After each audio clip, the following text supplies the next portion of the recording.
புனித லூக்கா எழுதிய நற்செய்தியிலிருந்து வாசகம். ஒரு நாள் இயேசு கெனசரேத்து ஏரிக்கரையில் நின்று கொண்டிருந்தார். திரளான மக்கள் இறைவார்த்தையை கேட்பதற்கு அவரை நெருக்கிக் கொண்டிருந்தார்கள்.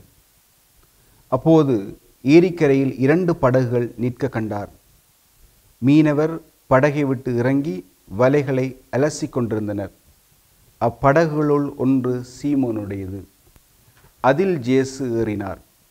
அவர் கரையிலிருந்து அதை சற்றே தள்ளும்படி அவர்களிடம் கேட்டுக்கொண்டு படகில் அமர்ந்தவாறே மக்கள் கூட்டத்திற்கு கற்பித்தார். அவர் பேசி முடிந்த பின்பு சீமோனை நோக்கி, ஆழத்திற்கு தள்ளி கொண்டு போய் மீன் பிடிக்க உங்கள் வலைகளை போடுங்கள் என்றார். சீமோன் மறுமொழியாக, ஐயா, இரவு முழுவதும் நாங்கள் பாடுபட்டு உழைத்தும் ஒன்றும் கிடைக்கவில்லை. ஆயினும் உமது சொற்படியே வலைகளை போடுகிறேன் என்றார். அப்படியே அவர்கள் செய்து பெருந்திரளான மீன்களை பிடித்தார்கள். வலைகள் கிழிய தொடங்கவே மற்ற படகில் இருந்த தங்கள் கூட்டாளிகளுக்கு சைகை காட்டி துணைக்கு வருமாறு அழைத்தார்கள்.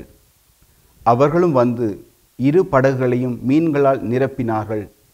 அவை மூழ்கும் நிலையில் இருந்தன.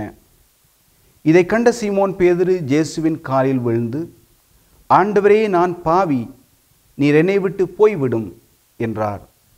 அவரும் அவரோடு இருந்த அனைவரும் மிகுதியான மீன்பாட்டைக் கண்டு திகைப்புற்றனர். சீமோனுடைய பங்காளிகளான செபதேயுவின் மக்கள் யாக்கோப்பும் யோவானும் அவ்வாறே திகைத்தார்கள். இயேசு சீமோனை நோக்கி, அஞ்சாதே, இது முதல் நீ மனிதரை பிடிப்பவன் ஆவாய் என்று சொன்னார். அவர்கள் தங்கள் படகுகளை கரையில் கொண்டு போய் சேர்த்த பின் அனைத்தையும் விட்டுவிட்டு அவரை பின்பற்றினார்கள். இறையேசுவிலே பிரியமான மடுமாதா தொலைக்காட்சி நேயர் அனைவருக்கும் இறைமகன் இயேசுனுடைய இனிய நாமத்திலே நல்வாழ்த்துக்களை தெரிவிப்பதிலே பெருமகிழ்ச்சி அடைகின்றேன். பொதுக்காலத்தினுடைய 5வது ஞாயிறு தினத்திலே உங்களை சந்திப்பதிலே நான் மகிழ்ச்சி அடைகின்றேன். இன்றைய நாளிலே இலங்கை திரு அவையானவள் திருப்பால்த்துவ சபை தினத்தை கொண்டாடி மகிழ்கின்றாள். நல் உலகிற்கு எமது பிள்ளைகளை வழிநடத்துவோம் என்கின்ற கருப்பொருளிலே சிந்திக்க இந்த ஆண்டு நமக்கு தரப்படுகின்றதாக இருக்கின்றது. அன்புமிக்க சகோதர சகோதரிகளே, என்றுமில்லாத வகையிலே எதிர்காலத்திற்குரிய பிள்ளைகளை நாங்கள் உருவாக்க வேண்டும் என்று சொல்லி இந்த உலகம் இன்று எதிர்பார்த்து கொண்டிருக்கிறது. சின்ன சின்ன பிள்ளைகளையே நம்பி இந்த நாடே இருக்குது தம்பி என்கின்ற பாடலாக இருக்கலாம். சிறுவர்களை கட்டியெழுப்புங்கள், ஏனெனில் அவர்கள்தான் எதிர்காலத்தினுடைய தூண்கள் என்கின்ற வார்த்தை பிரயோகங்களாக இருக்கலாம். இவை சிறுவர்கள் எதிர்காலத்திற்குரியவர்களாக இருக்கிறார்கள், ஆகவே அவர்களை நாங்கள் கட்டியெழுப்ப வேண்டும் என்று சொல்லி உலகம் முனைவதை நமக்கு எடுத்து காட்டுகின்றதாக இருக்கிறது. ஆனால் திரு அவை சிறுவர்களை எதிர்காலத்திற்குரியவர்களாக மாத்திரமல்லாமல் ஒரு படி மேலே சென்று, சிறுவர்களே, நீங்கள் எதிர்காலத்திற்குரியவர்கள்தான், ஆனால் நீங்கள் நிகழ்காலத்திற்கும் உரியவர்கள். ஆகவே நீங்கள் நிகழ்காலத்திலே இருக்கிற போதே உங்களுடைய சின்ன சின்ன மறைபரப்பு பணிகளினால், உங்களுடைய செயல்பாடுகளினால் நீங்கள் மறைபரப்பு பணியை ஆற்ற முடியும் என்று சொல்லி உணர்ந்து இந்த திருப்பாலத்துவ சபையை ஆரம்பித்து இந்த சிறுவர்களை இந்த திருப்பாலத்துவ சபையிலே உள்வாங்கி இந்த மறைபரப்பு பணியை செய்ய சிறுவர்களாக இருக்கிற போதே நாங்கள் ஒவ்வொருவரும் நாங்கள் இயேசுவினுடைய அன்பு கதையை சொல்கிறவர்களாக நாங்கள் மாற முடியும் என்பதை திரு அவை நமக்கு எடுத்து காட்டுகின்றது. என்றால் திரு அவை சிறுவர்களை இவ்வாறு நம்பிக்கை கொள்வதற்கு பல காரணங்கள் இருக்கின்றன. அதிலே மிக முக்கியமானது, திருச்சபையினுடைய வரலாற்றை எடுத்து பார்க்கின்ற போது பல புனிதர்கள் சிறுவர்களாக இருக்கிற போதே அவர்கள் உத்தமதனத்திலே வாழ்ந்திருக்கிறார்கள், தூய்மையிலே அவர்கள் மிகுந்திருக்கிறார்கள், மறைபரப்பு பணியிலே அவர்கள் ஈடுபட்டிருக்கிறார்கள். புனித டோமினிக் சாவியோவாக இருக்கலாம், புனித மரிய குரட்சியாக இருக்கலாம், புனித நொனோலினாவாக இருக்கலாம், தற்கால புனிதர் என்று அழைக்கப்படுகிற கார்லோ அக்குட்டிஸாக இருக்கலாம். இவர்கள் எல்லோருமே உத்தமதனத்திலே வாழ்ந்தவர்கள். தங்களுடைய 15 வயது வரை மாத்திரமே இந்த உலகத்திலே வாழ்ந்தாலும் அவர்கள் இயேசுவுக்காக தங்களை அர்ப்பணித்திருக்கிறார்கள். இயேசுவுக்காக தங்களுடைய புனித வாழ்வை அவர்கள் வாழ்ந்து காட்டியிருக்கிறார்கள், மறைபரப்பு பணியிலே ஈடுபட்டிருக்கிறார்கள். ஆகவேதான் இந்த திருப்பால்த்துவ சபை தினமானது சிறுவர்களாக நாங்கள் இருக்கிற போதே நாங்கள் இந்த மறைபரப்பு பணியை செய்ய வேண்டும், இயேசுவுக்காக எங்களை அர்ப்பணிக்க வேண்டும் இந்த புனித வழியிலே நடக்க வேண்டும் என்று சொல்லி நமக்கு அழைப்பு விடுக்கிறதாக இருக்கிறது. ஏனென்றால் திருப்பால் சபையை ஆரம்பித்த சார்ல்ஸ் டி ஃபோபின் ஜான்சன் என்பவர் இவ்வாறான ஒரு நோக்கத்தோடு தான் இந்த திருப்பால் சபையை ஆரம்பித்தார். பிரான்சிய புரட்சியின் பின்பாக சிறுவர்கள் பல்வேறு விதங்களிலே பாதிக்கப்பட்டவர்களாக இருந்தார்கள். கல்வி வசதி இல்லாமல் பொருளாதாரத்திலே பின்தங்கியவர்களாக, அவர்கள் தங்களுடைய உணவோ உறையிடமோ நல்ல ஆடைகளோ இல்லாத வகையிலே அவர்கள் பல்வேறு விதங்களிலே பின்தங்கியவர்களாக பல சிறுவர்கள் இருப்பதை கண்ணோக்கினார். ஆகவே அவர் சமூகத்திலே 2 விதமான பகுதிகளை இருப்பதை காண்கின்றார். சமுதாயத்திலே நல்ல விசுவாசத்தோடு பொருளாதார வளர்ச்சியோடு இருக்கிற சிறுவர்களை கண்ணோக்குகிறார். அதே போல் பல்வேறு விதங்களிலே கீழ்த்தரப்படுத்தப்பட்ட அல்லது பல்வேறு விதங்களிலே வசதிகள் குறைந்த சிறுவர்களை அவர் கண்ணோக்குகிறார். ஆகவே அவருக்குள்ளே ஒரு கேள்வி ஒன்று எழுந்தது. ஏன் சிறுவர்களை கொண்டு சிறுவர்களுக்கு உதவி செய்ய முடியாது என்கின்ற மனப்பான்மையிலே அவர் சிறுவர்களை கொண்டு இவ்வாறாக திருப்பால் சபை என்கின்ற இந்த சபையை அவர் உருவாக்குகிறார். இந்த சபையை உருவாக்குகிற போது அவர்களிடம் 2 முக்கியமான வேண்டுகோள்களை விடுக்கிறார். நீங்கள் ஒவ்வொருவருமே ஒவ்வொரு நாளும் இயேசு கற்றுத்தந்த செபத்தை இந்த மறைபரப்பு பணிக்காக செபிக்க வேண்டும். விண்ணுலையில் இருக்கிற எங்கள் செபத்தை பயபக்தியோடு ஒவ்வொரு நாளும் நீங்கள் செபிக்க வேண்டும் என்கின்ற கட்டளை முதலாவதாக இருக்கிறது. 2வதாக, நீங்கள் உங்களுக்கு கிடைக்கிற பணத்திலே 1% நீங்கள் ஏனைய சிறுவர்களுக்காக குறைந்தது நீங்கள் சேகரிக்க வேண்டும், அதை நீங்கள் ஒப்படைக்க வேண்டும் என்கின்ற 2 கட்டளைகளை அந்த சிறுவர்களிடம் முன்வைக்கிறார். ஆனால் இந்த சிறுவர்கள் இதை தங்களுடைய ஒரு மிகப்பெரிய ஒரு கருதுகோளாக கருதி இதை சிறப்பாக செயல்படுகிறார்கள்.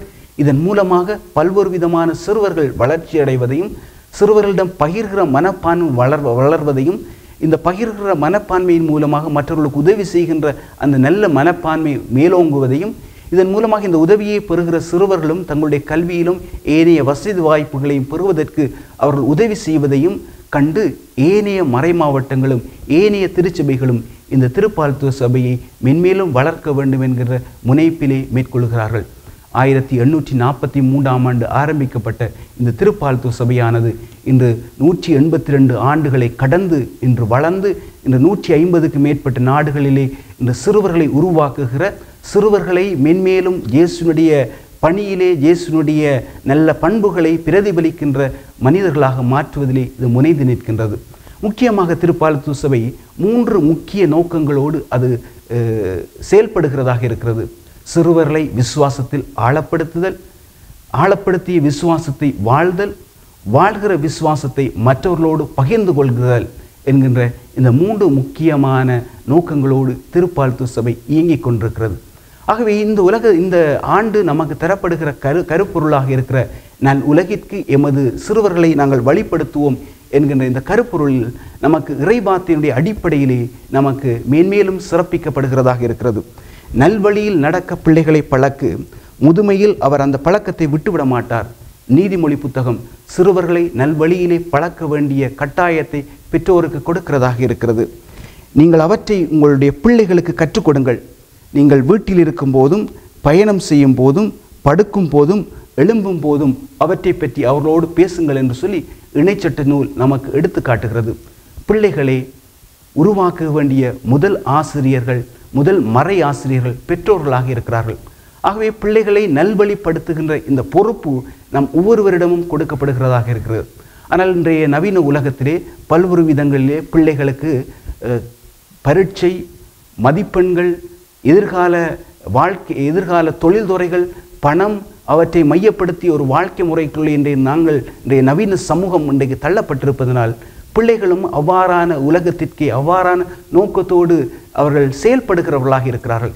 இதன் மூலமாக நல்ல உலகத்திற்கு நாங்கள் அவர்களை வழிநடத்தவில்லை, மாறாக தீய உலகத்திற்கு அல்லது இறைவன் விரும்பாத ஒரு உலகத்திற்கு நாங்கள் அவர்களை அழைத்து செல்கிற ஒரு துர்ப்பாக்கிய நிலை இன்று இடம்பெற்று கொண்டிருப்பதை காணக்கூடியதாக இருக்கிறது.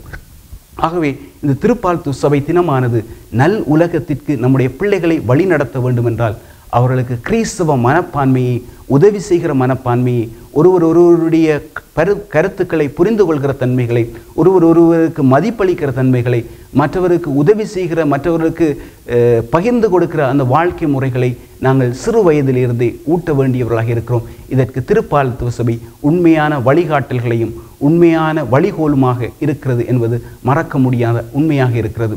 ஆகவே திருப்பாலத்துவ சபை என்பது ஒரு விதமான அழைப்பு.